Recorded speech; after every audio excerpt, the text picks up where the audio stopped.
The first time my parents admitted I had paid for their family vacations, they did it by accident. My father was sitting across from me in a mediation room, wearing the navy tie he saved for funerals and bank appointments. My mother had brought a 3-inch binder labeled Lena, Family Expenses, as if raising me had been a business transaction, she was finally ready to close. Their attorney asked whether they disputed taking money from an account in my name. Dad adjusted his glasses and said, "We didn't take it. We applied it to family enrichment." My attorney looked at the statements. Aunt Celia, beside me, whispered, "Ask them which family, because for 9 summers from the year I turned 9 until the week before I left for college, my parents drove me south from Albuquerque to my aunt's laundromat in Las Cruces. They called those summers character building. While I sorted abandoned socks, swept lint, tagged alterations, and learned how to unjam a coin slide with a butter knife, my parents traveled. With my older brother, Gabe, they called those trips family vacations. I was 31 before I learned that both descriptions were lies. My name is Lena Ortiz. I'm a municipal building inspector. I learned early that a clean surface can hide expensive damage. In my family, the clean surface was our annual Christmas calendar. Summer belonged to pictures of mountains, beaches, museums, and hotel balconies under the caption, "Ortiz Family Adventure." I was never in them. If anyone asked, my mother answered before I could. "Lena loves helping her aunt," she would say. "She's our independent one." Independent was the word my parents used when they wanted my absence to sound like a talent. The first summer began with a broken air conditioner. It was late May. Dad's heating and cooling company had 2 technicians, out sick, 3 overdue jobs, and no patients left by dinner. Mom announced that our vacation plans had changed. I remember feeling relieved because Gabe had spent weeks talking about the hotel in Atlanta. He was 13, loud, athletic, and at the age when every story became a performance. I was 9 and got carsick before we reached Santa Rosa. Then Mom said, "Aunt Celia needs help this summer, and Lena is exactly the kind of girl she needs. Not the trip is canceled. Not we all need to help." Just my name, inserted into a plan that had apparently been waiting for it. Aunt Celia was my father's older sister. She owned Desert Suds, a laundromat and alteration counter near Mesilla. She was practical, impatient, and permanently dusted with blue Taylor's chalk. Her apartment was above the laundromat, where the dryers made the floor hum. "For how long?" I asked. Dad kept eating. "Until school starts." I thought he was joking. Nobody laughed. Mom reached across the table. "You'll earn spending money. You'll learn responsibility. Gabe has a regional soccer camp outside Atlanta, and we're making a trip around it. You'd be bored." Dad set down his fork. "Lena, don't turn an opportunity into a punishment." That sentence became the first brick in a wall I spent years mistaking for my own personality. 3 days later, Dad loaded my duffel bag into his service van. He did not drive me to Celia's himself. One of his technicians had a repair call in Las Cruces, so I rode between a box of copper fittings and a cooler that smelled like onions. My parents and Gabe flew east the following morning. At Desert Suds, Aunt Celia looked surprised to see how much I had packed. "Your father said 2 weeks," she said. I told her he had said until school started. She stared at me, then at the technician carrying my duffel upstairs. For a few seconds, I thought she might call Dad and send me back. Instead, she said, "Well, we'll need another set of sheets." That was Celia. She could recognize a problem without knowing how to challenge the person who created it. My first jobs were matching lost socks, wiping chairs, and filling the vending machine. Celia paid me every Friday and showed me each check. "Your money," she said the first time. $5 an hour, more when you're old enough to use the press. I had never held a check before. My name was typed on the line, Lena Ortiz Utma. Beneath it was my mother's name followed by the word custodian. "Can I buy a purple bike?" I asked. Celia said, "If you save enough." Mom explained that she would deposit the checks because children could not manage bank accounts. When my parents returned from Atlanta, Gabe wore a new soccer jacket while Mom showed Celia trip photos. I asked about my money halfway home. "Safe in your account," Dad said. "How much do I have?" "Enough to be proud of," Mom answered. I did not get the purple bike. Dad said we had property taxes. Mom said wanting something was not the same as needing it. At Christmas, Gabe received a new bicycle because his old one was too small. The next June, my parents said Aunt Celia had requested me. She hadn't. At 10, I assumed adults spoke truthfully when children were not in the room. That summer, my family drove through Tennessee and Kentucky. I spent 11 weeks folding motel sheets. Celia raised my pay and taught me to hem jeans because she needed another pair of hands. We were not a magical pair. We irritated each other. I left wet towels on the bathroom floor. She listened to talk radio at dawn. Once she made me redo 30 shirt tags because my handwriting slanted uphill. But she never called me easy. If I was tired, she said I was tired. If I was angry, she said I was angry. If I did good work, she paid me. There was a plainness to her that felt kinder than praise. Back home, my parents kept turning my summers into a story about preference. Lena begged to go back, Mom told our neighbors. I corrected her once. I was 11. We were at a backyard barbecue, and she had just described me as Celia's little apprentice. I didn't beg, I said. The conversation stopped.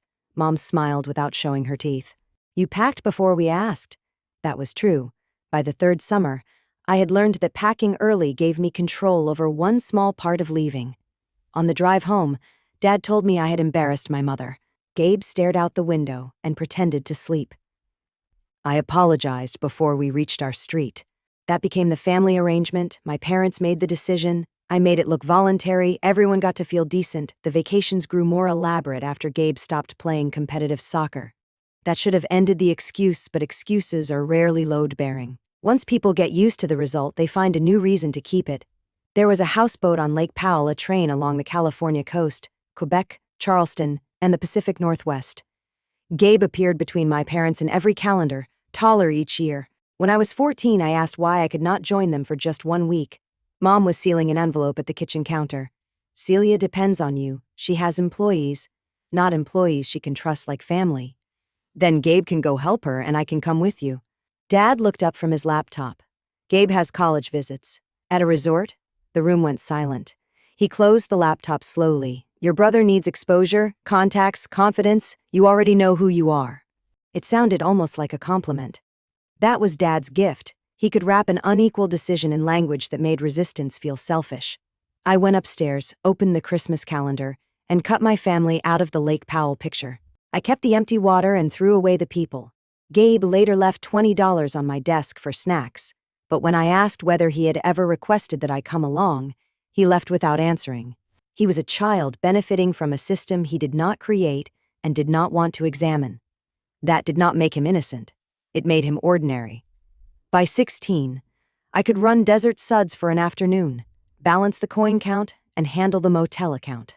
Celia paid me $9 an hour plus alteration commissions.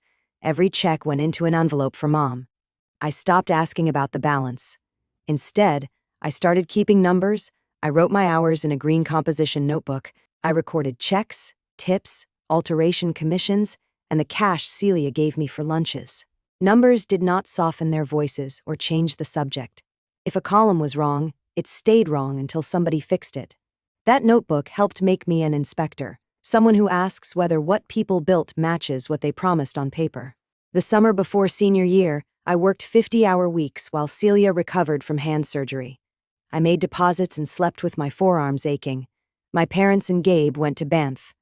One evening, Mom called from a hotel balcony. I could hear music below her and my father laughing at something in the background. "We're proud of you," she said.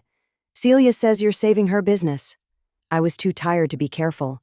"How much is in my account?" The music seemed to get louder. "Why are you asking now?" "College applications cost money. I need a laptop. I've worked every summer since I was 9. Mom sighed. "Your father handles the statements. Put him on. Don't spoil this evening, Lena." Then the call ended. When I came home in August, Dad had a spreadsheet ready. He showed me columns for school clothes, orthodontics, groceries, utilities, and car insurance, though I did not own a car. At the bottom, a number in bold said my account balance was $3,412. I stared at it, even without interest. My green notebook showed that Celia had paid more than $38,000 over 8 summers. "Where is the rest?" I asked. Dad tapped the expense columns. "Life costs money. Those are things parents pay for." His face hardened. Parents pay for them with family money. Mom sat beside him. Your earnings helped during tight years. That's what family does. Did Gabe's money help? Gabe had worked one summer at Dad's company and spent most of it installing thermostats in new houses. Dad said, "This isn't about your brother." In our house, that sentence always meant it was exactly about my brother. I asked for bank statements. Dad said the account was a custodial account and he would transfer it when I turned 18. Mom said my tone proved I was not ready to manage a large amount. Then she began to cry. Not loudly, but efficiently, as if tears were the next document in the file. I backed down. That is the part people who love justice stories do not like. They want the younger version of you to say the perfect sentence and walk away. But 17-year-olds need signatures on financial aid forms. They need rides. They need their birth certificates from the locked box in the hall closet. I knew something was wrong, and I also knew how much power my parents still had over the next year of my life. So I copied Dad's spreadsheet when he left the room. Then I finished high school. My 9th and final summer at Desert Suds was only 6 weeks because college orientation started in July. Celia gave me a set of pearl-handled sewing scissors and a final check for $5,760. Your account should give you a good start, she said. I looked at her. How good? She pulled a file from the cabinet. Every check she had ever written to me was listed by date and amount. The total was $46,880. My face must have changed because she stopped talking. Celia, did my parents ever tell you what they used it for? Used what for? I wanted to tell her everything. Instead, I heard my mother's voice warning me not to make family business public. I heard Dad asking whether I wanted to risk financial aid over an argument. I folded the copy of Celia's ledger into my backpack. Nothing, I said. I'm just tired. At 18, my parents transferred $4,096 to me and called it the full balance. I used it for a laptop, books, and a room deposit. My parents did not help with tuition. According to Mom, attending college in Colorado proved I wanted independence, and independence had consequences. I graduated with loans, took a trainee job with the city, and built an adult life around never needing a rescue. I checked every bill twice. When friends offered help, I heard an invisible calculator begin behind their words. For a long time, I thought my earnings had dissolved into groceries, electricity, and the invisible costs of childhood. That explanation hurt, but it allowed me to remain polite. I visited at Christmas and listened to Mom describe those trips as the happiest years of our family. When she said I had preferred Las Cruces, I changed the subject. Gabe married a nurse named Priya and had 2 children. I became the aunt who mailed books and never stayed more than 2 nights. Then, 13 years after my final summer, Aunt Celia called me at work. She had suffered a minor stroke 6 months earlier and decided to sell Desert Suds. Her speech was fine, but her right hand no longer trusted small buttons. While packing the office, she found boxes of old bank records. She wanted to know whether I had received the money she paid me. The question was so direct that I answered directly. $4,096. She was silent long enough that I checked the call.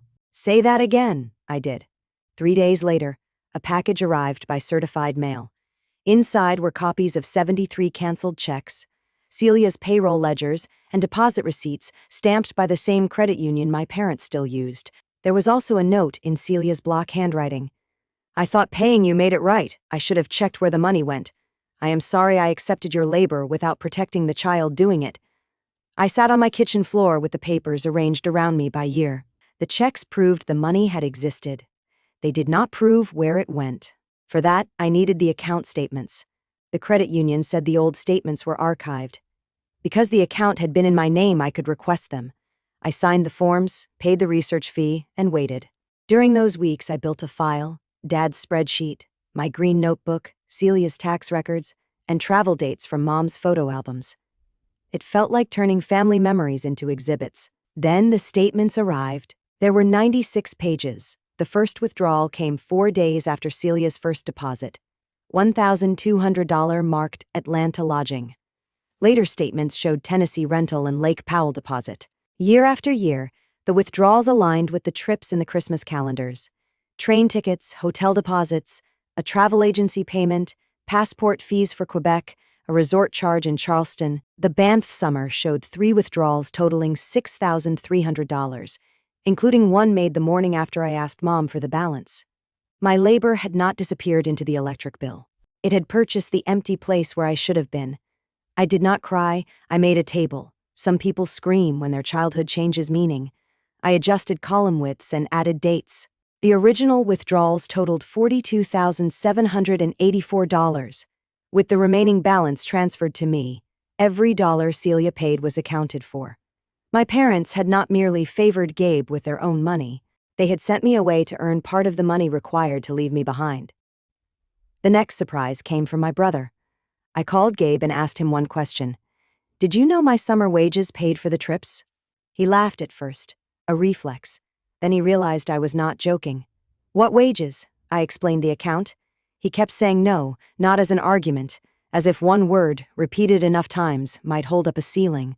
Then he told me what our parents had told him. Celia did not charge them for keeping me, and she paid me in cash for treats. According to Gabe, I had a separate college fund from our grandmother, which was why Mom and Dad could spend more on his sports and travel without being unfair. There was no separate college fund. 2 days later, Gabe emailed me an old folder he had recovered from a college laptop. It contained itineraries Dad had sent him. Attached to one was a budget with a line that read, Lena Summer Deposit, $4,800. Another email from Mom said, once Celia's second check clears, we can upgrade the rail cabin. Don't mention numbers around Lena. She gets anxious about money. That email changed the case. The bank statements showed what my parents did. The email showed that they knew exactly what they were doing and had built a lie around it. Gabe called me that night. I went on those trips, he said. I'm in every picture. You were a kid. Not all 9 years. He was right, by the last summers. He was in college. Old enough to notice I was missing. Old enough to ask how things were paid for. Old enough to enjoy not asking. What do you want me to do, he said. I told him I did not know yet. Then I called an attorney. She explained that custodial funds belong to the child. A custodian may spend them for the child's benefit under certain conditions, but not to replace ordinary parental support or finance vacations for other family members. The age of the transactions complicated the deadlines. The records, concealment, and later transfer complicated them in the other direction. Nothing was guaranteed. A civil demand and mediation were more realistic than the courtroom speech my angry brain had already written. So we sent a letter. My parents called within 11 minutes of confirmed delivery. Mom spoke first. You hired a lawyer against your own family? I hired a lawyer because my family took $42,000 from me. Dad came onto the line. Those trips were for all of us. I wasn't there. You benefited from time with Celia. You learned a trade, you built discipline. Then why did you hide the statements? He said, you're oversimplifying.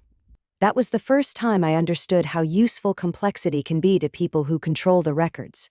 If they can make the story confusing enough, they can call your clarity immature. Mom began listing everything they had ever paid for dental work, school uniforms, birthday parties, a clarinet I played for one semester. She said family money moved in many directions. She said they had given me opportunities Gabe never received. Name one vacation, I said. She hung up. For the next month, they called relatives first. Mom said Celia had manipulated me, while Dad said I was trying to bankrupt them over summer allowance. The old arrangement was still working, they created the story, and I was expected to make it look voluntary. This time, I did not correct every person. I sent one sentence to anyone who contacted me. The matter concerns documented withdrawals from a custodial account in my name, and it is being handled privately. Then I stopped replying.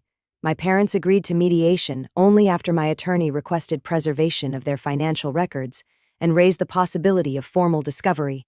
That word frightened Dad more than any accusation. Discovery meant he would not be the only person choosing which spreadsheet counted. The mediation took place in a converted Adobe office halfway between Albuquerque and Las Cruces. My parents arrived together. Mom carried the binder. Dad carried a calculator. Aunt Celia came with me.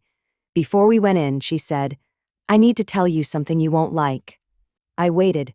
Your mother asked me to keep you the first summer because the Atlanta package charged an extra adult rate for children over a certain age. Sending you to me made the trip fit their budget. I felt the old room tilt. Why didn't you tell me? Because I thought I was rescuing you from knowing. You were helping them hide it.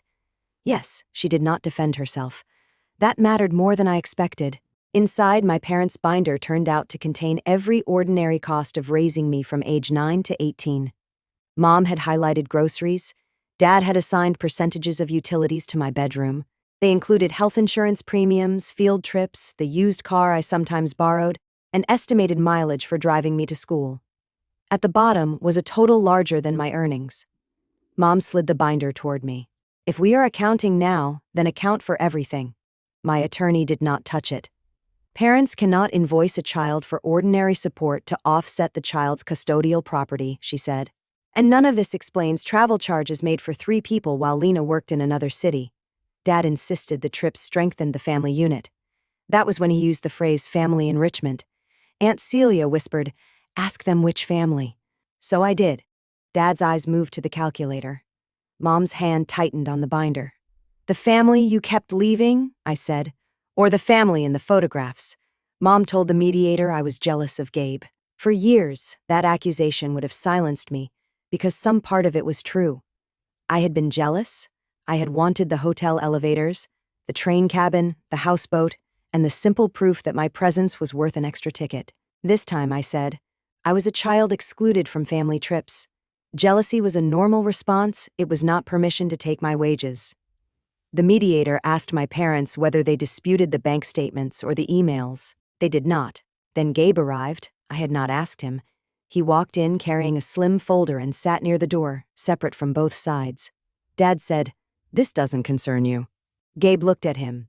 "You used my trips as the reason. It concerns me." His folder contained 3 things: the old budget emails, proof of a $9,000 cashier's check, and a signed statement. He had sold the restored motorcycle Dad gave him after college. The check was payable to me. "This isn't all of it," he said. "It's the part I can return now." I told him I had not asked him to pay. "No," he said, "that was the family specialty. It was not a perfect apology. It was better. It named the pattern." My mother began to cry. This time, there was nothing efficient about it.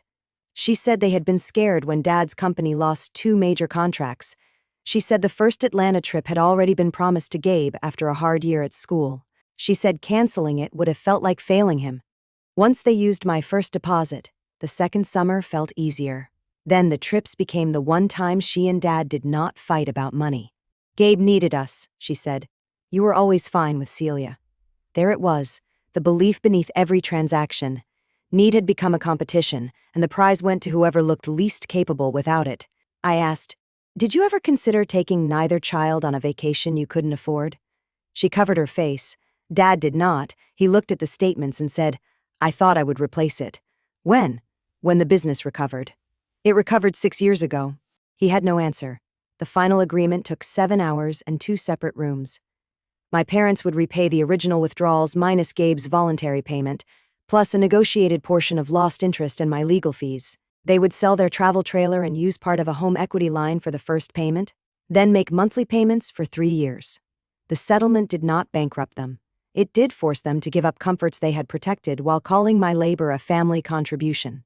The agreement also contained one sentence my attorney called unusual but harmless. Marisol and Eduardo Ortiz acknowledged that the custodial funds belonged to Lena Ortiz and were used without her informed consent for expenses that did not primarily benefit her. Before signing, the mediator asked whether I wanted a confidentiality clause. My mother said yes immediately. I said I would agree not to publish their financial records or discuss settlement amounts with extended family, but I would not agree to pretend the summers had been my choice. "You can keep your privacy," I told them. "You cannot keep my voice." Dad signed first. Mom stared at the acknowledgement sentence for almost a minute. Then she signed too. Justice did not feel like thunder. It sounded like 4 pens scratching paper. Outside, Aunt Celia leaned against the warm brick wall and apologized again. "I should have called the bank," she said. "I should have asked why you never bought anything. I liked having you there, and that made it easy not to question how you arrived." That was the hardest apology of the day, because it came from the person I loved most. I told her I needed time. She nodded. "Take it, I won't tell you what it should build." For 6 months, my parents and I did not speak. The payments arrived on schedule. Dad emailed each receipt without adding a sentence. Gabe and I spoke more than we ever had. Not warmly at first, honestly. He admitted enjoying the center of the family, but also saw how our parents had turned his needs into a permanent emergency. Every mistake became a crisis they could solve. Every success became proof their sacrifices were justified. They made you independent by abandoning you, he said. They made me dependent by worshiping me. Those aren't equal injuries. No, he said, but they came from the same house.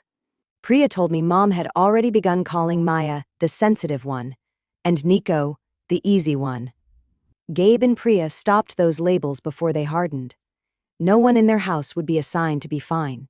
Aunt Celia sold desert suds to 2 of her longtime employees. She used part of the sale to establish paid summer internships for local high school students. The application includes a line in bold: wages are paid directly to the student, unless a lawful alternative is requested by the student and verified. She did not name the program after me. I was grateful. Not every repair needs a plaque. As for the settlement money, I did something that would have confused the girl with the green notebook. I spent some of it on a vacation. Not an investment, not a responsible appliance, not extra loan payments, a vacation. I went to the Oregon coast alone, then asked Celia to join me for 3 days. The first morning, she tried to fold the rental towels. Leave them, I said. They're a mess. They're not our towels, we argued. Softly in a kitchen neither of us had to clean, then started laughing. Somehow, that felt larger than the mediation. We did not heal everything. Celia still avoids conflict. I still turn favors into columns in my head. My parents are not transformed people. They completed the repayment 18 months early after Dad sold a share of his business. The final transfer arrived with a message: account satisfied. 2 weeks later, another email came. This one said, I should have taken you with us. I should never have used your money. Both are true, I am sorry. Dad, I printed it and put it behind the signed mediation acknowledgement.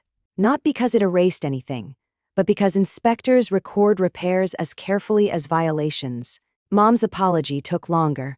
She asked to meet at a restaurant, then spent 20 minutes explaining the pressure she had been under. I listened until she said, I know you think we chose Gabe over you. You did, I said. She flinched. That does not mean you never loved me. It means your love did not stop you from choosing him. If we are going to have a relationship, both facts have to fit in the room. She looked down at her hands. For once, she did not replace my sentence with a kinder one. I don't know how to live with that, she said. I had to learn. We are not close now. We are accurate, monthly calls, public lunches, and no access to my finances. When relatives call me ungrateful, I end the conversation. Boundaries are less dramatic than disappearing, but they require more maintenance.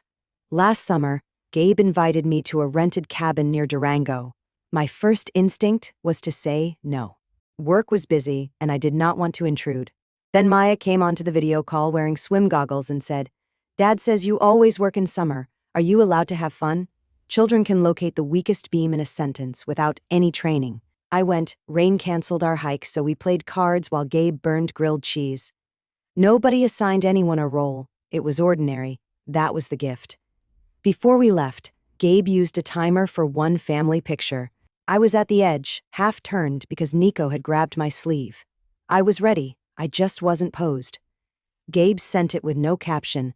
I printed one copy. It sits on my desk beside the green composition notebook and the pearl-handled scissors. Not as proof that everything ended well. It didn't. Not as proof that repayment can restore a childhood. It can't. I keep it because I spent 9 summers being described as absent by choice. Now, when I look at that picture, I do not see the independent one, the easy one, the worker, or the child who could be removed to make the budget fit. I see a woman inside the frame without having to pay for her place there. That is the difference between being included and being used. One asks what you want, the other praises you for surviving what was never asked. My parents called those summers character building. They were wrong about the reason, but not the result. I did build character there, my own in spite of them, and the most important part of it was learning that strength is not a standing permission slip for other people to take from you. Sometimes the strongest thing you can do is check the account, name the missing money, and refuse to let anyone call the empty seat a favor.